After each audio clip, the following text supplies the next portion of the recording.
Hello interwebs, welcome to Let's Build Computers. Today we are looking at a new build that I'm doing with a new case, a new motherboard and CPU and RAM, and a couple of old parts from an old computer that we're going to need to take out at some point. Now, this build was done as a live stream I did just after the new year. However, the audio on it was horrifyingly bad because I had a different microphone that day, so we're voiceovering everything. So we're building in an NZXT S340 today. When I saw the box come into the shop, I was really hoping it was going to be an S340 Elite. However, this was being done down to a slight budget, so to save costs, we've got the bog standard version, which is still a very nice case. I'm a big fan of this one. I've seen one before, I've built in one before, and next to the Corsair 400C, it's one of my favorite compact ATX cases. We've got this lovely full-length enclosure along the bottom and a really clever cable management system that makes building very easy and hiding cables very easy. So the first thing we've got to do is take all the side panels off, get all the fittings out, and get it ready to start fitting parts into. So let's crack on.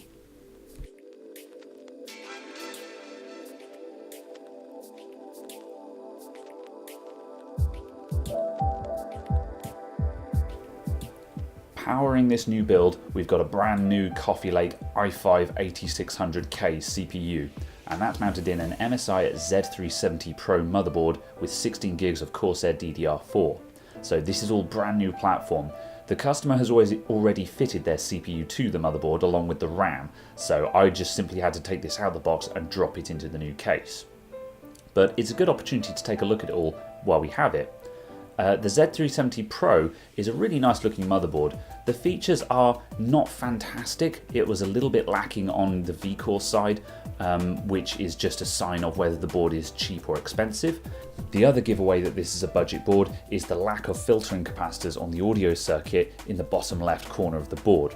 However, it does have the other good refinements of a decent Z340 board, including dual M2 slots, USB-C, dual USB 3 front headers, and it also has some nice diagnostic LEDs in the top right corner, and it's got some nice white ground effects to outline the board in your case.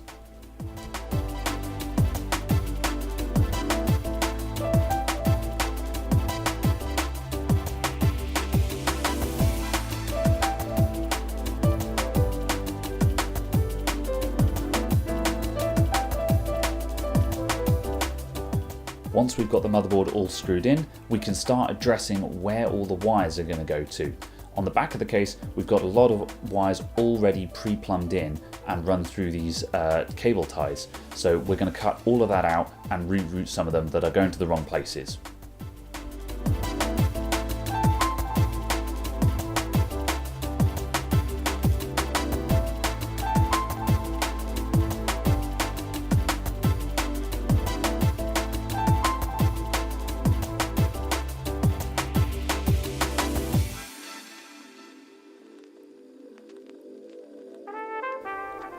The two case fans that came pre-fitted to the case we're going to keep, so we're going to route those cables straight to the motherboard now and tie them back with some simple twist ties just to keep them out of the way until we're ready to zip tie everything in place.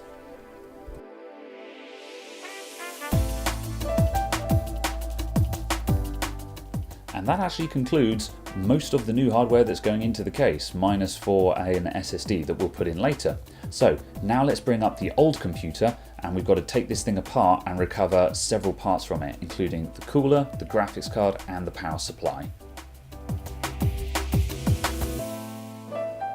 This build is a 3rd gen Intel build, so it's getting a bit old, but it's not completely over the hill yet. However, going from 3rd gen up to 8th gen is going to be a massive boost for the owner of this computer. And luckily, his old equipment is still useful and can be reused in an office computer somewhere. However, firstly, we're going to take all the good bits out.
We've got everything we need, so we're going to the back room to give them a good blast with the air compressor to get all of the grotty dust out. And afterwards, they're actually in pretty good condition.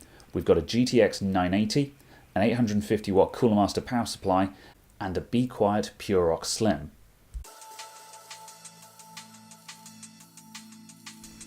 The S340 is one of those oddball cases where you slide the power supply into the back of the case rather than fitting it into the side.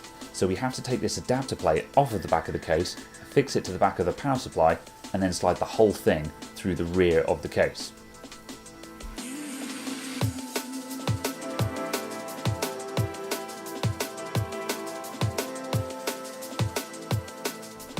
Because we've got a modular power supply, before we fit it into the computer, we're first going to connect up all the modular cables that we're going to need. It's a lot easier to do this while it's outside the case than having to fumble about while the power supply is already fitted.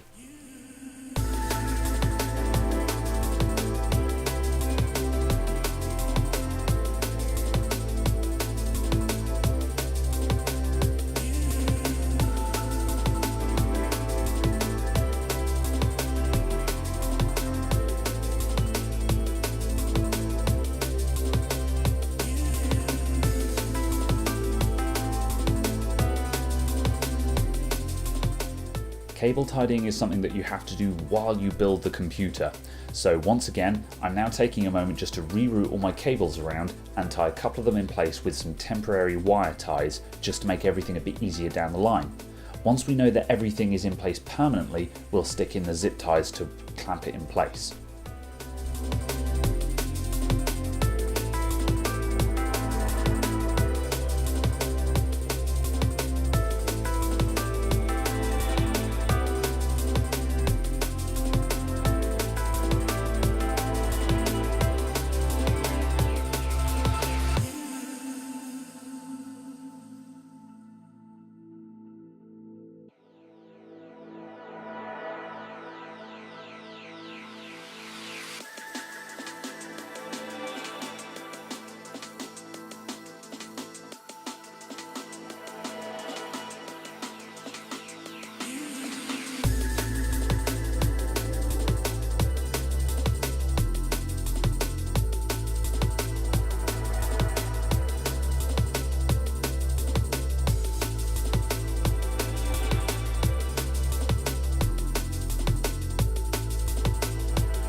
It's now time to fit our CPU cooler. This particular CPU cooler uses push pins, so it doesn't require a backplate to go in. All we have to do is clean off the old thermal paste and it will go straight on. We're going to do this with the fan disconnected so we can reach all the push pins, and then we put the fan on afterwards.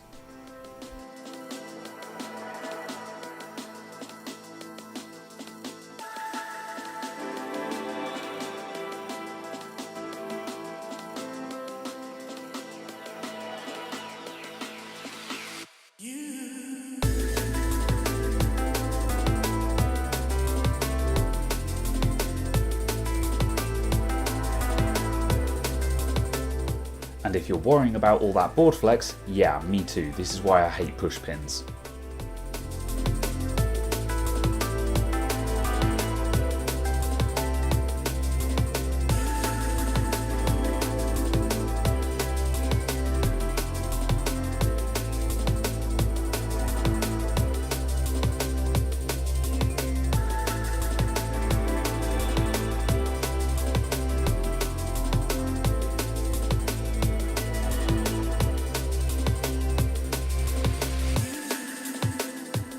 The last front-end piece to go into the motherboard is the graphics card, which is our Gigabyte Windforce GTX 980, which is hilariously long with its triple blowers. So we've got to take out a couple of blanking cards and then we can fit this guy in.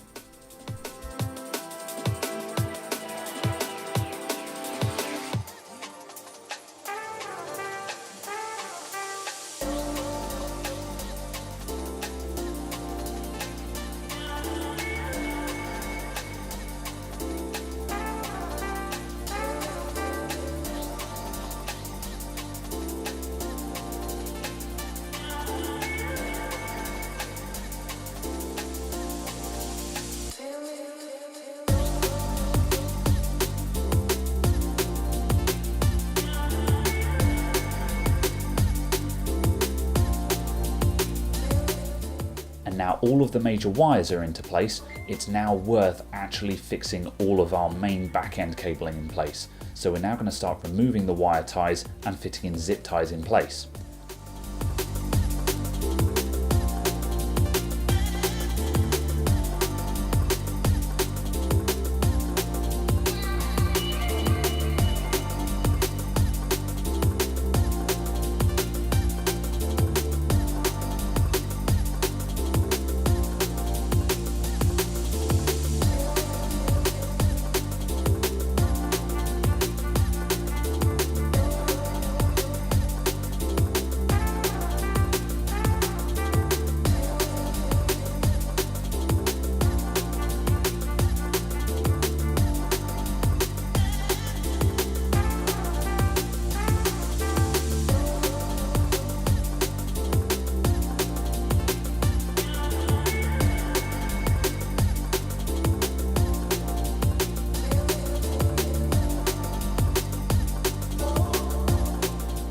So it was at this point that I realised that in order to actually screw in the hard drives, I needed to do that before I built the rest of the computer.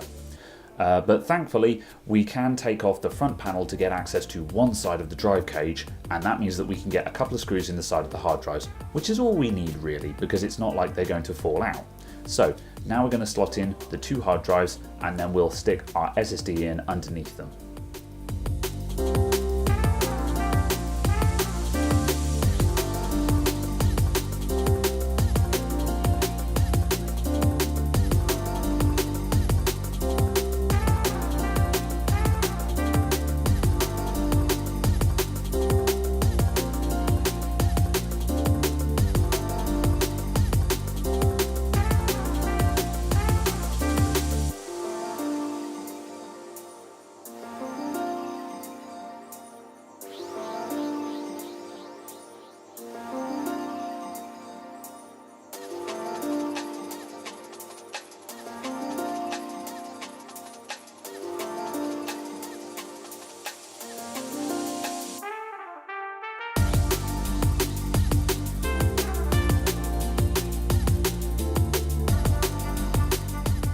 And with that done, we've now got everything hooked up so we can put all the panels back on the case and admire our fine work, and also all the fingerprints that have appeared on this piano black finish.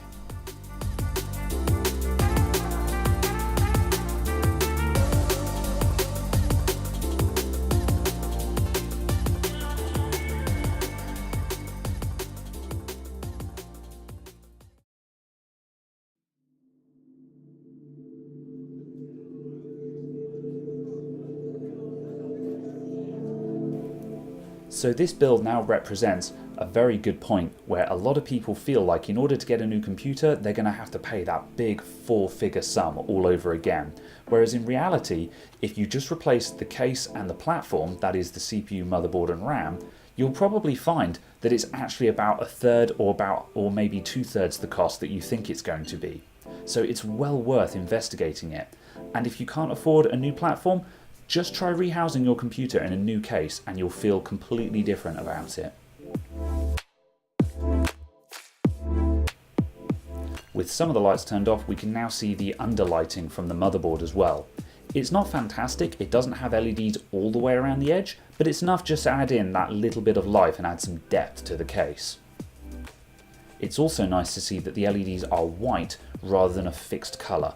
RGB would be amazing because then you can theme it to whatever you want. However, a lot of motherboards have a nasty habit of defaulting to red, which gives us the current trend we see where just everything is just red and black because there's no other choice.